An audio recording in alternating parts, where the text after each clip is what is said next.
아주 오랜 옛날에 어느 지역에 수도원이 하나 있었다고 합니다. 그 수도원은 너무나 오래된 수도원이기 때문에 굉장히 건물이 낡았었다 그래요. 건물이 낡아 있다 보니까 예배당 안에 쥐들이 아이의 집을 짓고 살았다 그래요. 뭐 오래된 건물에 쥐들이 사는 거 있을 수 있는 일이지요. 그런데 이게 문제가 언제 있냐 하면은 그 수도원 안에서 예배를 드릴 때 문제가 생기는 거예요. 왜냐하면은 사람들은 예배를 드리는데 이 쥐들은 예배를 모르잖아요. 그러니까 이 쥐들이 예배 시간만 되면 조용한데 막 뛰어다니는 거예요. 게다가 이 쥐들 중에서 성격 급한 쥐들은 그 막 뛰어다니다가 지붕에서 막 떨어지기도 하는 거예요. 그러니까 수도사들이 도저히 예배를 드릴 수가 없는 거예요. 그래서 어느 날 수도사들이 모여가지고 의논을 합니다. 도대체 어떻게 하면 좋을까? 이 난관을 어떻게 극복하면 좋겠나? 그 수도사 중에 한 분이 아이디어를 하나 냅니다. 이게 쥐들이 많아서 지금 예배를 못 드리니까 우리가 이 쥐가 좀 못 다니도록 고양이를 한 마리 데려다 놓고 예배를 드리면 어떨까요? 이렇게 제안을 합니다. 그러니까 모두가 그건 너무 좋네요. 그래서 이제 그 수도원에서 예배 시간이 되면 예배당 그 안에 있는 기둥에다가 고양이 한 마리를 딱 묶어놓고 예배를 드리기 시작합니다. 그랬더니 쥐들이 못 오는 거예요. 쥐들이 오지 못하고 예배가 경건하게 드려지고 예배의 은혜가 있으니까 수도원에 한 사람 두 사람 좀 수도사 지원자들이 모이기 시작합니다. 그리고 이 수도원이 좀 커졌어요. 세월이 많이 흐르니까 이 수도원이 사람들도 많아졌고 또 이 건물이 너무 낡았으니까 새로 이 건물을 개축하기 시작합니다. 그래서 완전히 그 전에 건물을 다 부시고 새로운 건물을 지은 거예요. 근데 새로운 건물을 지으니까 이제 그 건물에는 쥐가 없죠. 근데 이분들이 아직도 예배 드릴 때 고양이를 데리고 오는 거예요. 아무도 고양이를 왜 데리고 오냐고 물어보는 사람이 없었어요. 그냥 계속 고양이를 데리고 온 거죠. 세월이 많이 흘려서 이제 아예 새로운 세대가 등장을 합니다. 이 새로운 세대에게는 예배 시간에 고양이를 끌고 오는 게 이게 전통이 됐어요.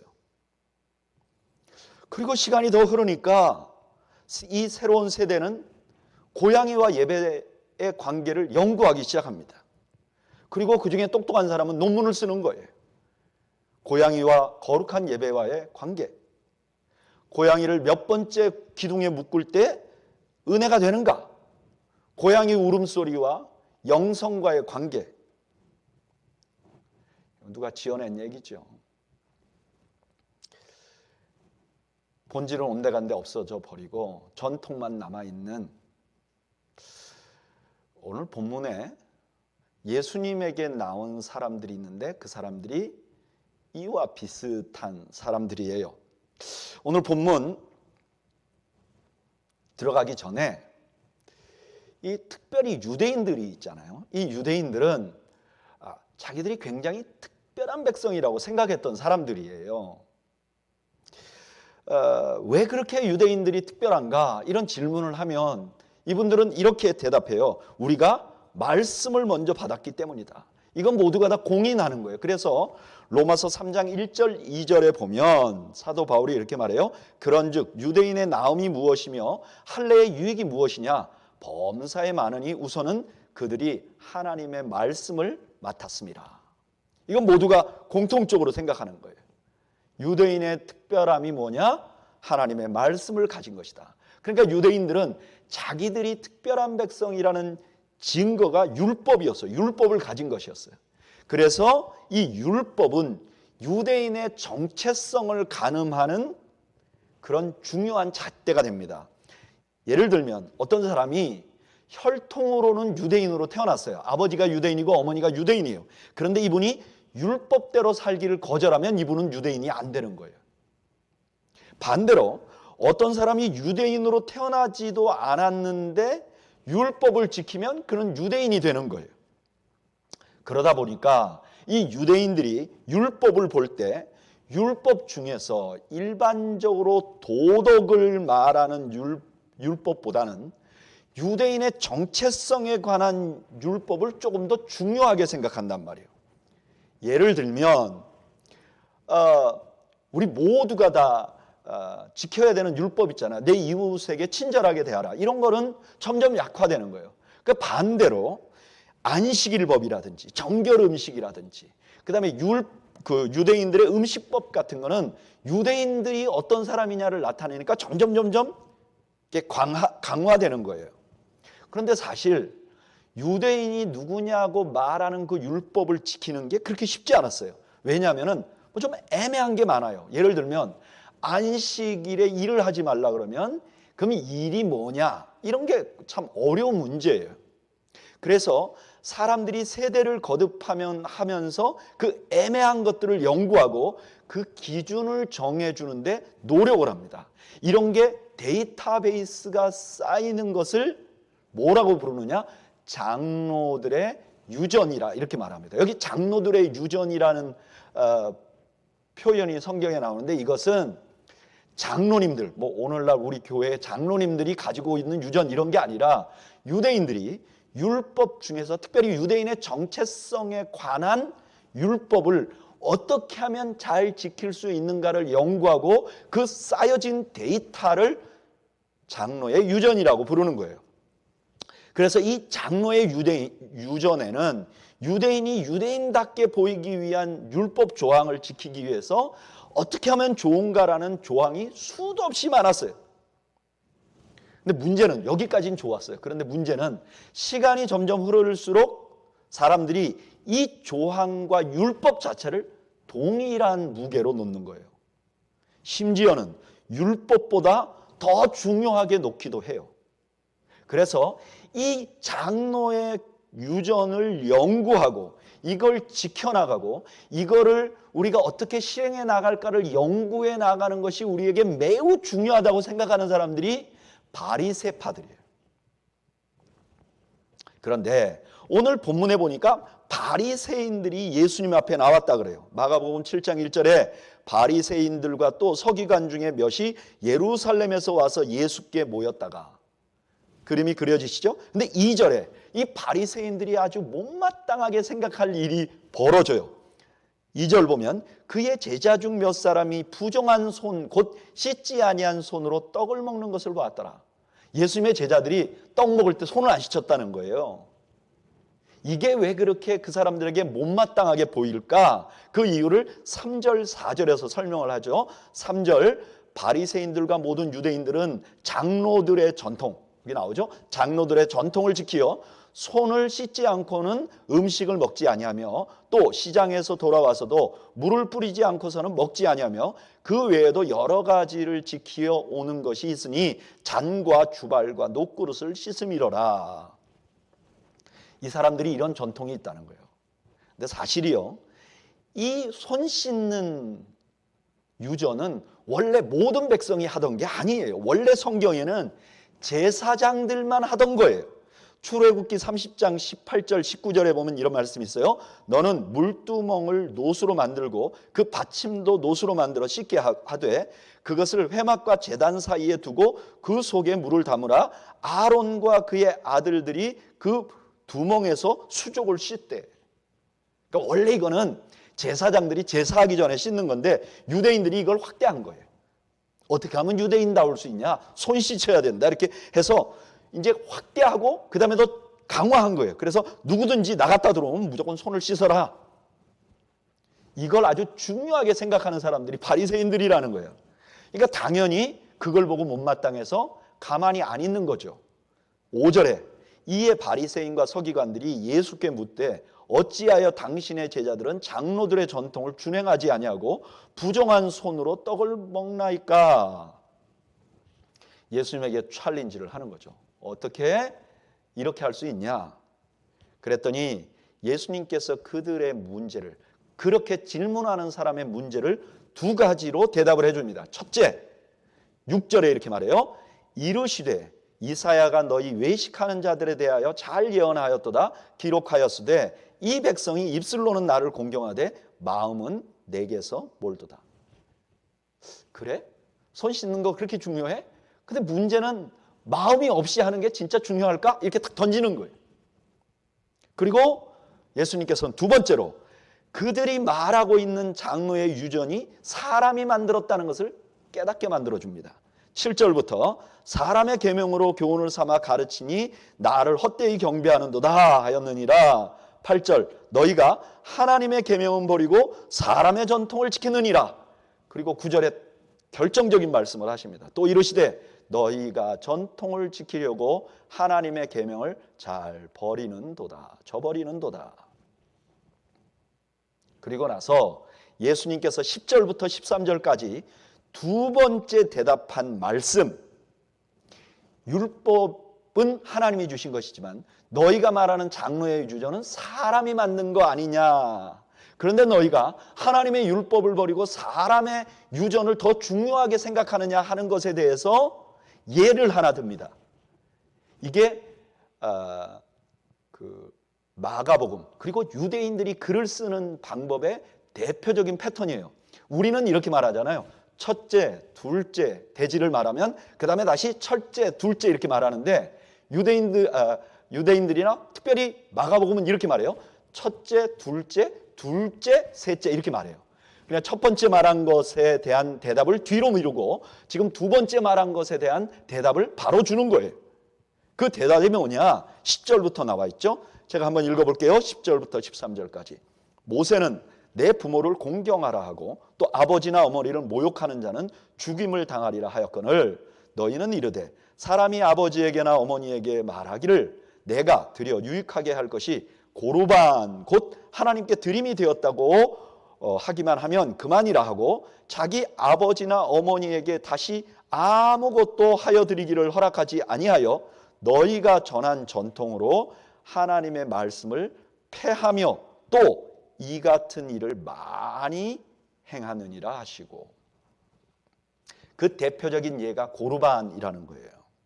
여러분 구약에서 제5계명에 하나님이 내 부모를 공경하라 그래요. 여기에 공경한다는 것은 물질적인 것도 포함이 돼 있어요. 그래서 유대인들은 이렇게 생각해요. 자기들의 수입의 10분의 1이나 혹은 10분의 2는 부모님께 드리는 거예요. 그런데 한번 생각해 보세요. 유대인들은 자기 수입의 10분의 1은 하나님께 바쳐요. 그리고 자기 부모님께 또 10분의 1이나 10분의 2를 드려요. 그리고 또 나라에 세금을 또 내요. 그러니까 자기가 쓸 수 있는 게 뭐 자기 수입의 50% 60%도 안 되는 거예요. 요즘같이 좀 이렇게 그래도 물질적으로 풍요로운 세대에는 뭐 그럴 수 있다고 할 수 있지 모르지만 예수님 당시의 사람들은 모두 다가 대부분의 사람들이 아주 극빈한 삶을 살고 있었어요. 그런데 자기 수입의 반을 떼가 버리니까 살 수가 없는 거예요. 그래서 이 율법을 지키기가 너무 어려운 거예요. 이때 유전을 연구하는 장로들이 고르반이라는 제도를 생각납니다. 이 고르반이라는 건 뭐냐면은 원래 자신의 소유가 있잖아요. 그것 중에 일부를 고르반 하면 하나님께 이건 드림받았다. 이건 나중에 하나님께 드릴 것이다. 소유권이 하나님께 있다. 이렇게 드리는 아주 좋은 전통이었어요. 근데 이거 두 개를 섞는 거예요.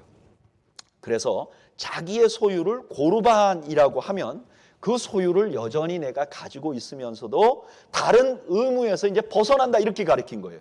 그래서 네 부모를 공경하라는 의무에서 넌 자유하게 된다. 그러니까 내가 월급을 받을 때 고르반 해버리면 쓰긴 내가 쓰고 부모는 안 줘도 되는 거예요. 그러니까 유대인들이 얼마나 셈이 밝은 사람들입니까? 다 따라하는 거죠, 그거를.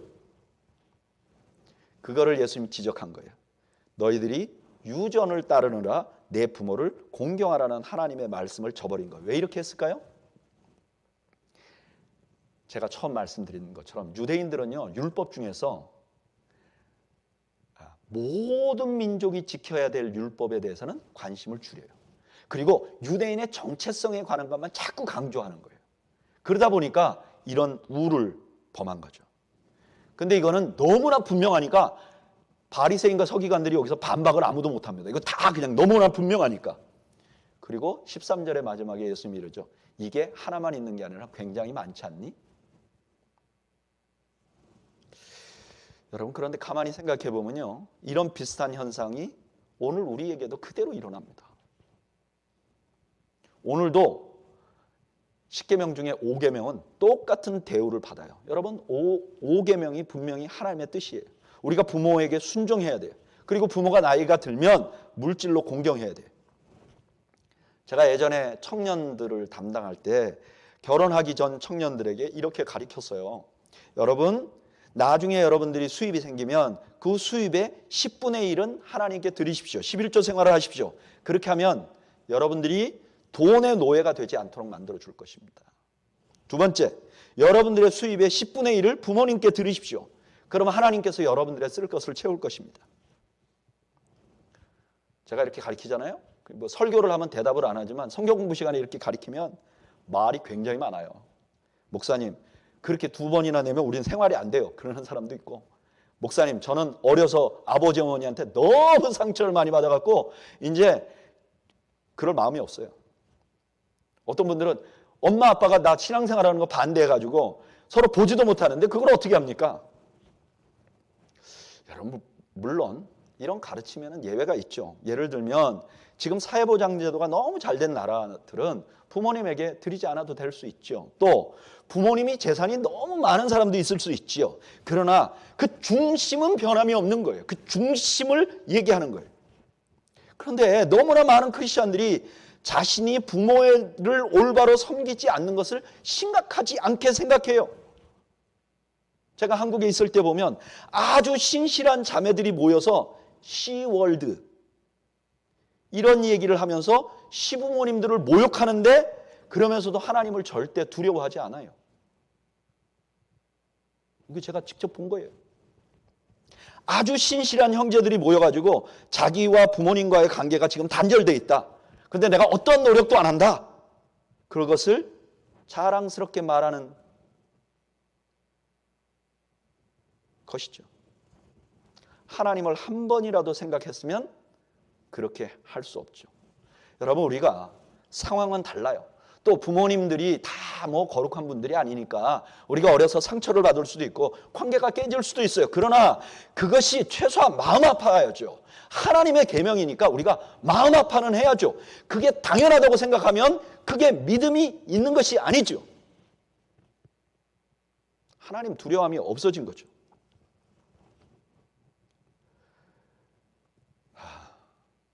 저는 이런 설교를 할 때마다 참 너무 부끄러워요. 이런 설교를 할 수도 없는 사람이죠. 왜냐하면 저는 저희 부모님께 한 번도 10분의 1을 드린 적이 없어요. 목회 안에 핑계로 물질적으로 공개를 해본 적이 없어요. 지금은 좀 해볼 수 있는 나이가 됐는데 두 분 다 돌아가셨어요. 할 수가 없어요. 후회가 많고 부끄럽습니다.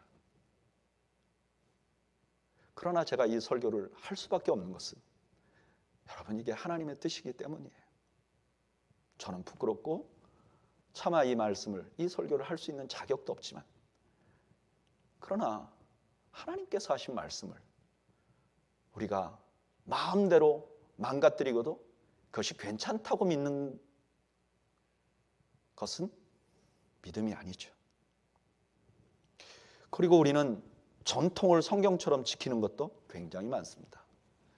제 경험에 의하면 좀 여기에 오랫동안 이 땅에 살았던 백인들은 성경 번역본에 대해서 그런 생각을 가진 분들이 많은 것 같아요. 그래서 킹제임스 버전으로 설교해야 은혜를 받는다 하는 분들을 제가 종종 만나봤어요. 여러분, 킹제임스 버전만 성경이 아니죠. 헬라어 성경, 그 원문 어차피 킹제임스는 아니잖아요. 근데 그 전통에 매여가지고 킹제임스 버전을 인용하지 않으면 막 은혜가 안 되는 성도들이 있는 거예요. 또 우리 한국 사람들은 예배 순서가 그런 것 같아요. 이 목회자들 사이에 그런 말이 있어요. 어느 교회 부임하면 예배 순서 바뀌면 네가 나중에 사임하게 된다. 이런 말이 있어요. 그럼 무슨 말이냐면 우리가 예배 순서에 관해서 굉장히 중요하게 생각한다는 거예요. 근데 그 두 개 다가 성경이 아니에요. 여러분, 우리가 무엇이 말씀이고 무엇이 전통인지는 알아야 돼요. 무엇이 말씀이라서 이거는 목숨을 걸고 지켜야 하고, 무엇이 전통이기 때문에 거기는 우리 유연성을 가져야 하는 정도는 알 수 있어야 되는데, 그런데 왜 모르냐? 성도들이 성경을 안 읽어서 그래요. 목사들도 성경을 안 읽어서 그래요. 그래서 우리도 모르게 변질되는 거예요. 그 대표적인 예가 캐톨릭이 중세에 그랬어요. 캐톨릭이 중세에 성경을 라틴어로만 읽게 했어요. 그러니까 성도들은 아무도 못 읽어요. 그 라틴, 이탈리아에 사는 사람들도 공부하지 않은 사람 못 읽는 거예요. 게다가 사제가 된 신부님들도 못 읽어요. 공부를 좀 많이 하는 사람들 빼놓으면 성경을 모르는 거예요. 그러니까 이분들이 마음대로 전통이, 신앙이 말씀이 되고 말씀이 전통이 돼서 짬뽕이 돼버린 거예요. 그래서 변질된 거죠. 여러분, 우리가 지켜야 될 것은 하나님의 말씀임을 여러분 기억하시기 바랍니다. 하나님의 말씀에는 우리가 양보하지 않아야 돼요. 하나님의 말씀은 붙들어야 돼요. 하나님의 말씀에는 우리가 부족하더라도 매달려야 돼요. 그러나 전통에는 유연성을 가져야죠. 그러려면 우리가 성경이 과연 무슨 말을 하고 있는지 내가 직접 읽어봐야 돼요. 내가 직접 알아야 돼요. 그래서 내년에 우리 그레이스밸리 교회는 성경을 열심히 읽으려고요. 내년 주제가 Back to Basic, 그중에 실천 목표 1번이 성도의 90% 이상이 1년에 성경 1독 이상. 하여튼 내년에 우리 교회 다니시는 분들은 다 성경 1독 해야 돼요. 그럼 왜 90%냐? 100% 아니고. 가끔 안 되는 사람이 있잖아요. 가론 유다도 있고 이러니까 저는 여러분들이 유다가 아니기를 바랍니다. 하여튼 우리가 다 성경을 읽자고요. 하나님 말씀 뭐라고 말하는지 들어야 해요. 그리고 그 말씀 앞에 서야 돼요. 이것만이 우리가 살 길이에요. 그리고 두 번째, 14절부터 23절까지 예수님께서는 7장 6절에 하신 말씀에 대한 대답을 설명을 해 주십니다. 7장 6절 아까 뭐라 그랬죠? 이르시되 이사야가 너희 외식하는 자들에 대하여 잘 예언하였도다. 기록하였을 때 이 백성이 입술로는 나를 공경하되 마음은 내게서 멀도다. 마음 없이 행동하는 것에 대해서 설명을 하는 거예요. 14절부터 16절까지 한 비유를 말씀하십니다. 무리를 다시 불러 이르되 너희는 다 내 말을 듣고 깨달으라. 무엇이든지 밖에서 사람에게로 들어가는 것은 능히 사람을 더럽게 하지 못하되 사람 안에서 나오는 것이 사람을 더럽게 하는 것이니라 하시고, 이거 굉장히 쉬운 말인데요. 그냥 턱 들으면 당연히 아는 말인데 17절 18절에 보면 제자들이 이해를 못합니다. 그래서 제자들이 물어봐요. 무리를 떠나 집으로 들어가시니 제자들이 그 비유를 묻자온데 18절에 예수께서 이르시되 너희도 이렇게 깨달음이 없느냐? 무엇이든지 밖에서 들어가는 것이 능히 사람을 더럽게 하지 못함을 알지 못하느냐? 책망하신 거예요. 그리고 18절부터 19절에 다시 설명을 합니다. 18절 제가 다시 읽어볼게요. 예수께서 이르시되 너희도 이렇게 깨달음이 없느냐? 무엇이든지 밖에서 들어가는 것이 능히 사람을 더럽게 하지 못함을 알지 못하느냐? 이는 마음으로 들어가지 아니하고 배로 들어가 뒤로 나감이라. 그러므로 모든 음식물은 깨끗하다 하시느니라. 음식은 사람을 더럽게 못한다는 거예요. 왜냐하면 음식은 배로 들어가지 마음으로 들어가지 않는다는 거예요. 그리고 마지막 결론은 뭐냐? 음식은 깨끗하다는 거예요. 여러분, 이건 그냥 오늘날 우리가 듣기에는 그냥 지나갈 말씀이지만 1세기의 크리스찬들에겐 이건 혁명적인 말씀이에요. 왜냐하면 이 마가복음을 처음 들은 사람들은 로마에서 예수를 믿은 사람들이고, 이 마가복음을 처음 들은 사람 중에 상당수는 이방인들이었어요. 근데 이 이방인들이 예수님을 믿고 이제 크리스찬이 돼서 예배를 같이 드리는데, 그 중에 예루살렘에서 온 원래부터 유대인이었다가 예수를 믿은 사람들이 온 거예요. 그리고 그 사람들에게 이렇게 말하는 거예요. 여러분, 어떻게 더러운 음식을 먹습니까? 어떻게 할례를 받지 않습니까? 예수님도 유대인이었습니다. 구원받으려면 예수님같이 유대인이 돼야죠. 그러니까 이분들이 혼란스러웠던 거예요. 여러분 아시죠? 종교적으로 규정을 만들면요, 그 규정을 안 지키는, 그 규정이 어떤 거든지 규정을 안 지키는 사람들에게 죄책감을 느끼게 만듭니다. 그러니까 우리 교회가 어떤 거든지 법을 하나 정해버리면 그게 틀린 법이라도 이상하게 그걸 안 하는 사람은 죄책감을 느끼게 돼요. 그러니까 로마에 있는 크리스찬들은 우리가 예수 이거 뭘 잘못 믿는 건가? 이런 깨림칙한 게 있었단 말이에요. 그런데 이 본문에서 뭐라 그러느냐? 모든 것으로부터 자유하라. 여러분, 이 말씀 때문에 오늘 사는 우리는요, 유대인들 같이 정결의식 안 해도 되는 거예요. 유대인들이 먹지 말라는 돼지고기 먹어도 맛있는 거예요. 특히 삼겹살을 먹을 때는 감동을 받는 거예요, 우리가. 얼마나 감사해요. 여러분, 다이어트와 건강을 위해서 음식을 조심하는 건 좋아요. 그러나 종교적인 이유로 음식을 제한해서는 안 돼요. 하나님이 주신 음식 다 감사하게 먹을 수 있어요. 그리고 20절에서 23절까지 반대로 사람에게서 나오는 것에 대해서 얘기를 합니다. 20절 또 이르시되 사람에게서 나오는 그것이 사람을 더럽게 하느니라.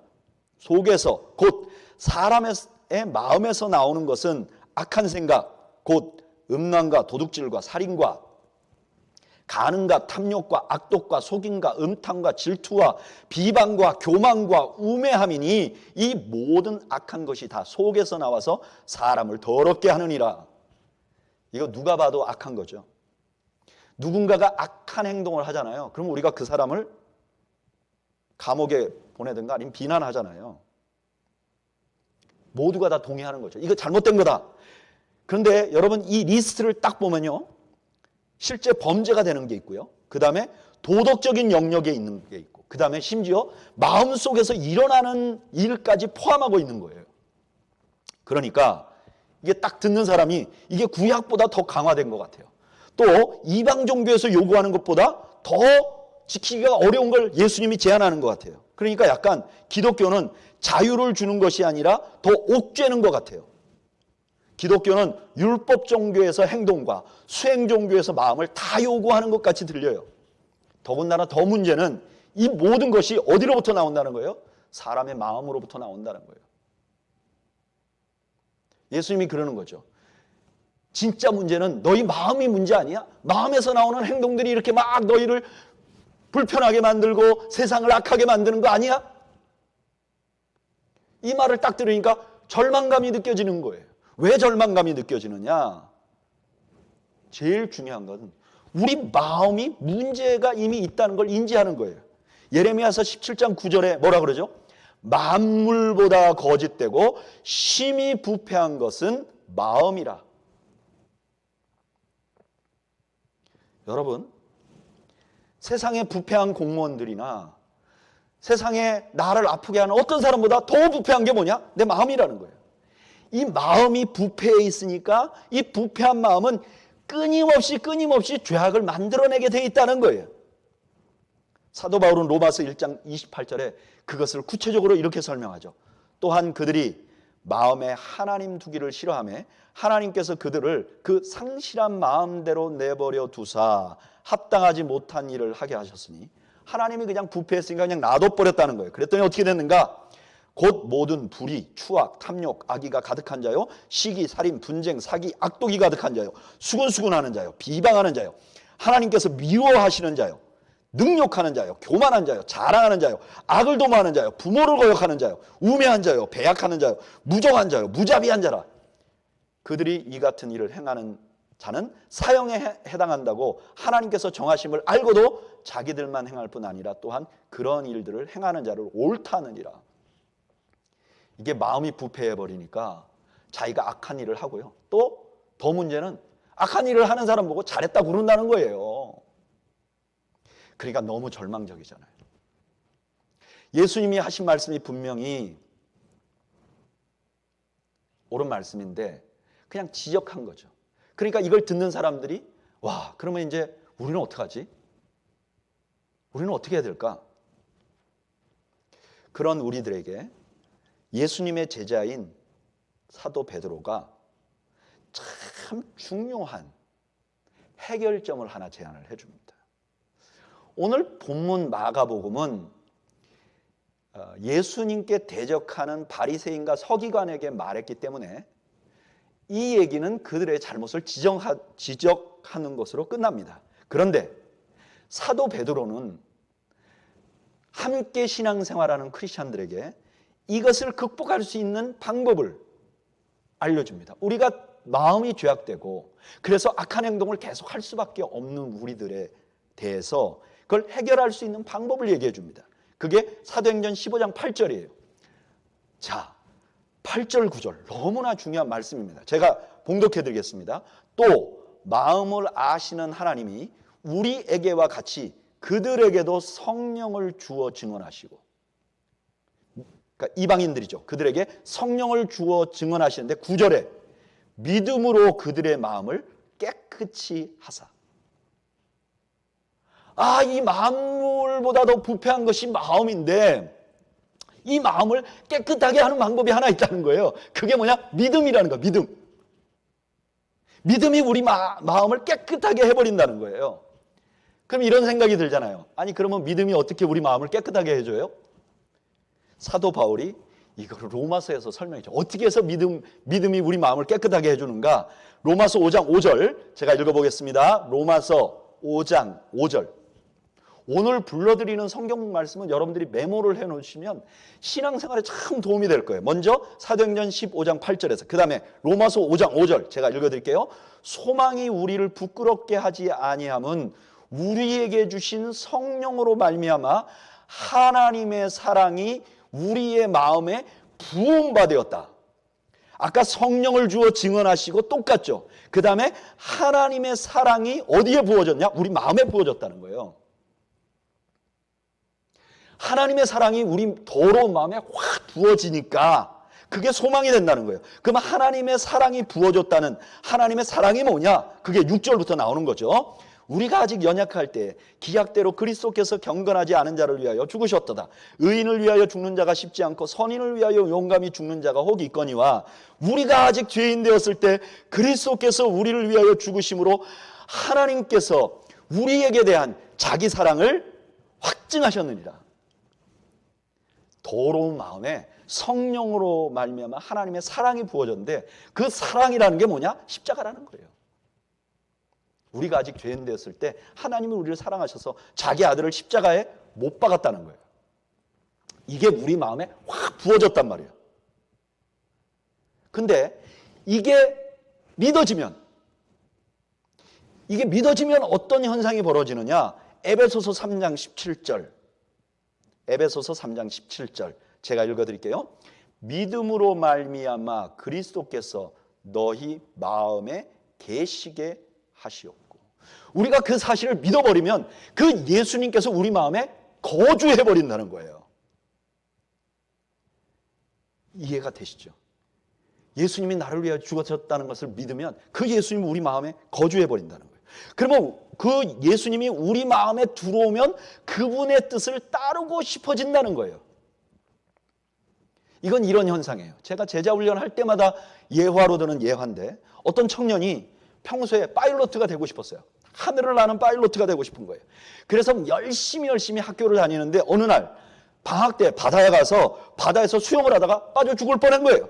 그래서 딱 죽어가는데 어떤 배 선장이 그를 지나가다가 자기를 보고 그를 건졌어요. 근데 건져내고 그만 그 선장님이 그냥 돌아가신 거예요.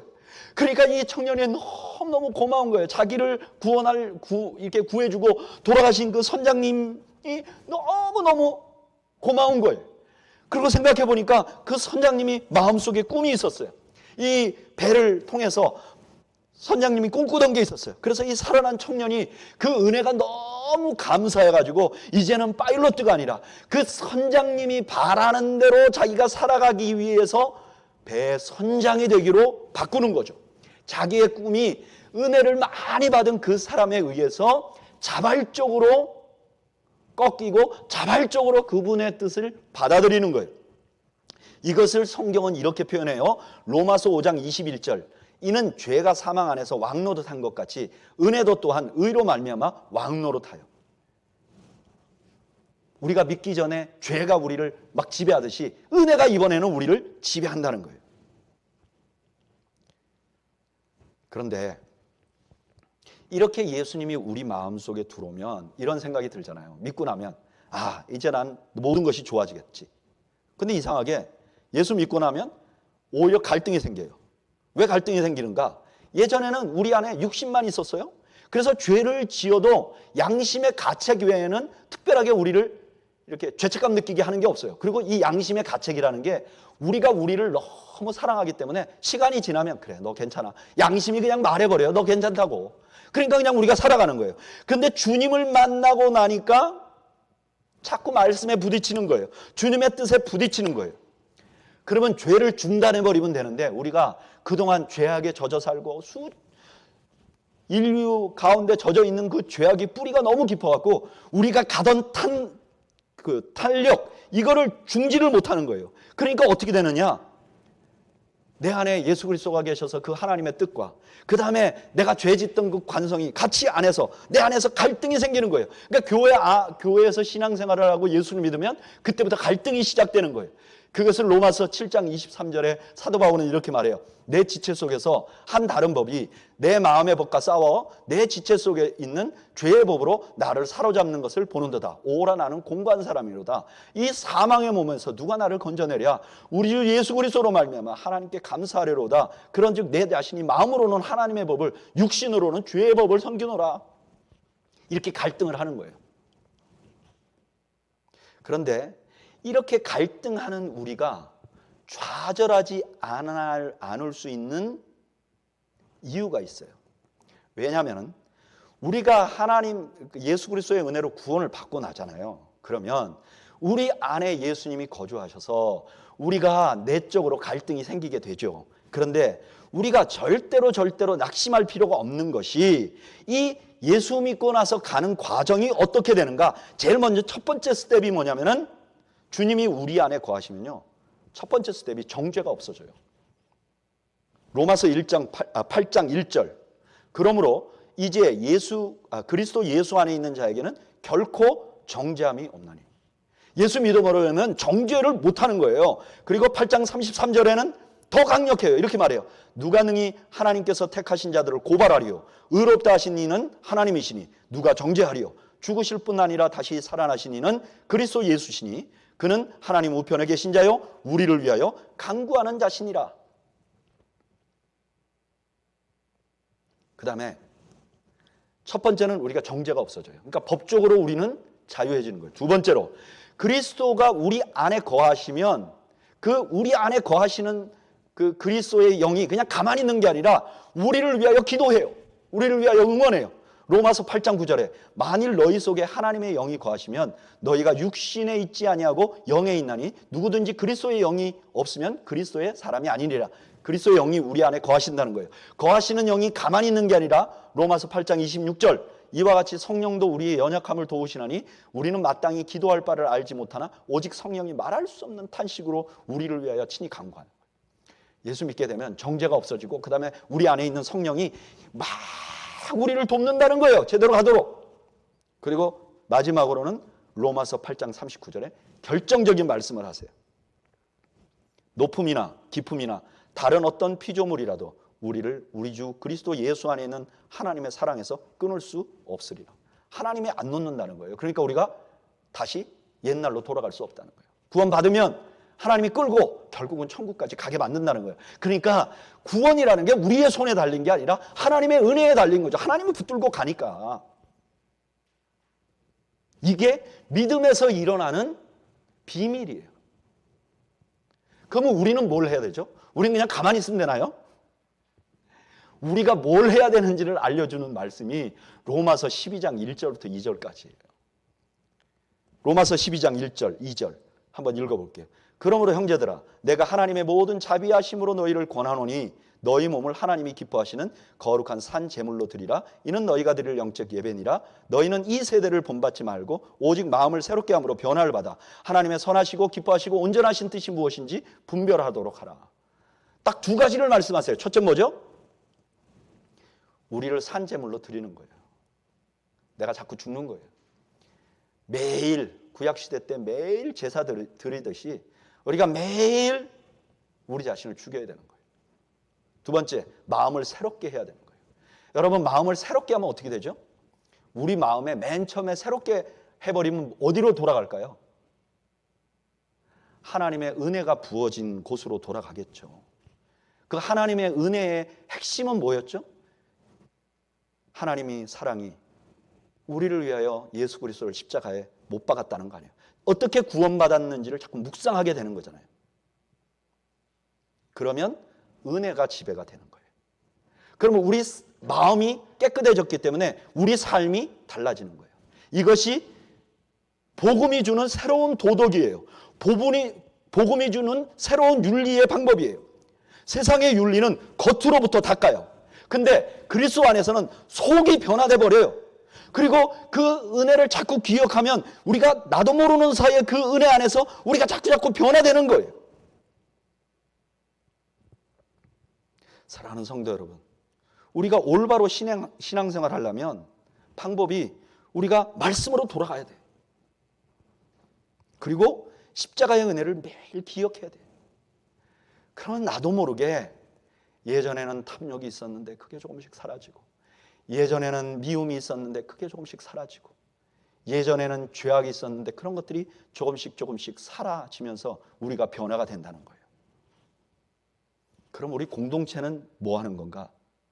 여러분, 우리 공동체는, 예수 그리스도를 믿는 교회는 우리가 서로 그런 시간을 가지도록 격려해야 되는 거예요. 우리가 함께 말씀을 읽어야 되는 거예요. 그리고 입만 열면 십자가의 은혜를 말할 수 있어야 돼요. 그리고 제일 중요한 것은 서로 이제 기다려주면 돼요. 여러분, 우리가 가는 속도가 다 다르잖아요. 어떤 분들은 은혜가 확 주어졌는데 좀 빨리 변화되는 분들이 있고, 어떤 분들은 좀 느리게 변화되는 분들이 있잖아요. 어떤 분들은 그 은혜가 부어진 지 10년이 된 분이 있고, 어떤 분들은 그 은혜가 부어진 지 5년이 되는 분들이 있잖아요. 그 은혜가 그 사람들을 지배할 때까지 나머지 사람들은 기다려주는 거예요. 사랑하는 여러분, 예수를 믿는다는 것은, 복음에 들어간다는 것은 완전히 새로운 윤리 가운데 사는 거예요. 그 윤리의 기준이 나에게서 하나님께로 바뀌는 거예요. 그리고 그 우리가 변화되어가는 과정이 완전히 세상이 가르치는 것과 다른 방법으로 살아가는 거예요. 그리고 우리 공동체가 서로 그런 사람들을 기다려주고 격려해주고 위로해주고 함께 가는 것이 우리 교회인 것이죠. 저는 우리 그레이스밸리 교회의 성도들 모두가 이 복음의 윤리의 비밀을 알고, 우리가 이것 때문에 우리 공동체가 모여있음이 우리에게 행복이 되고 축복이 되는 은혜가 있기를 주님의 이름으로 축복합니다. 우리 한번 이 시간 잠시 기도할까요? 오늘 들은 말씀을 좀 기억하면서 기도를 하면 좋겠어요. 오늘 말씀은 우리가 감동적인 것보다 우리 이성으로 좀 이해를 하고 또 결단을 해야 될 필요가 있는 말씀이에요. 저는 여러분들이 오늘 이 시간에 성경을 읽기로 결단하는 여러분들이 되시기를 바라요. 내가 그동안 성경 도대체 신앙생활을 10년, 20년 해왔는데 얼마나 읽었는가? 우리가 말씀으로 좀 돌아가면 좋겠어요. 두 번째로, 나는 날마다 나를 죽이고 나를 위하여 십자가를 지신 주님을 늘 묵상하는 일을 제대로 하고 있는지 우리 자신을 좀 돌아보면 좋겠어요. 그리고 마지막으로는, 나는 혹시 나보다 좀 덜 성숙한 사람들을 만나면 난 기다려주지 못하고 그 사람들을 책망하고 그 사람들을 지적하는 사람은 아닌지 우리 자신을 한번 좀 돌아보면 좋겠어요.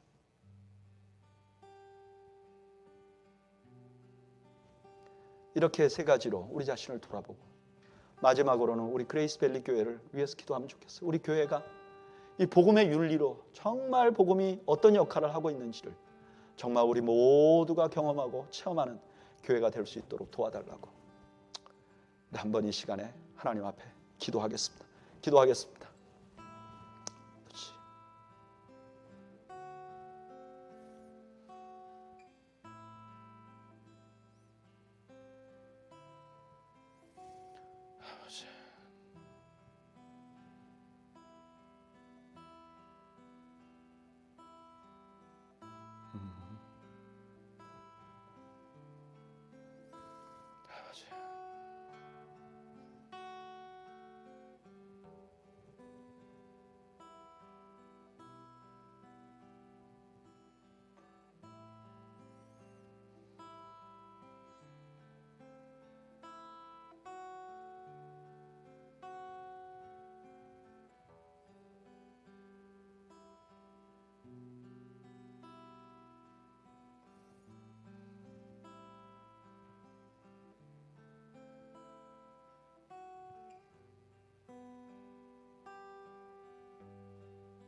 이제는 우리 주님 예수 그리스도의 은혜와 하나님 아버지의 그 크신 사랑과 성령님의 위로하시고 교통하시며